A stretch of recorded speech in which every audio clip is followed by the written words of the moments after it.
قائد د چارو ادارې د امارتي د اطلاعات او کلتور وزارت له لوري د اسلامي هنر نړیواله ورځ نن د یو لړ مراسمو په ترڅ کې ونمانځل شوه. په یادو مراسمو کې د اطلاعات او کلتور وزارت د هنر او فرهنګ مرستیال مولوي عتیق الله عزیزي وویل اسلامي امارت په ټول هیواد کې د اسلامي دورو تاریخي ودانیو څخه په مکمله توګه ساتنه کړې او د هر ډول سیلانیانو پر مخ پرانیستل شوي.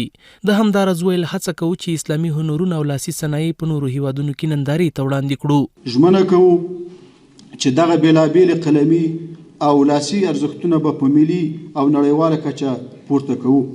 ترقي او وسعت به وربښو.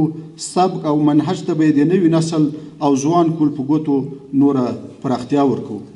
همداراز تعهد کوو چې په افغانستان کې د اسلامي دورو د دیني او تاریخي ودانیو، ماڼیو او ځایونو د ساتنې، پالنې او د سیلانیانو د کتلو او تحقیق لپاره لازم ګامونه واخلو. مناسب چاپیریال ورته برابر کړو او د ګران هیواد د دینی او هنري تشخص د ساتلو په پار به دا تاریخي او دینی شتمنۍ او یادګارونه مستحکم او رنګین وساتلی شي. په ورته مهال د کورنیو چارو وزارت د پالیسۍ او ستراتیژۍ مرستیال مولوي عبدالحق مختوم وویل د اسلامي دورو راپاتې اثار د افغانستان سرمایه ده او باید په بشپړ ډول ترې ساتنه وشي. همدارنګه مختوم په یادو مراسمو کې ډاډ ورکړ چې کورنیو چارو وزارت په تمامه معنا د اسلامي دورې تاریخي ځایونو او اثارو څخه ساتنه کوي. من یک بار دیگر به تمام دستاندارکاران حاضرین محفل امروز اطمینان میدهم که وزارت امور داخله بر مبنای ارزش‌های اسلامی و ملی از تمام برنامه‌ها و نشست‌های علمی و فرهنگی و نمایشگاه آثار هنر اسلامی در سرتاسر افغانستان با تمام توان و تلاش تأمین امنیت نموده و حمایت می‌نماید. یاد ورځ په داسې حال کې ونمانځل شوه چې یو لړ افغان نقاشانو له لوري په خپلو ګوتو ترسره شوې نقاشۍ پکې نندارې ته وړاندې شوې. یادو نقاشانو له اسلامي امارت څخه خوښي وښوده چې د نقاشۍ او هنري اثارو لپاره یې د نندارتون زمینه برابره کړه. دوی همداراز زیاته کړه چې دې ته ورته نندارتونونه دې زیات شي ترڅو افغاني هنرونه پکې نندارې ته وړاندې کړو.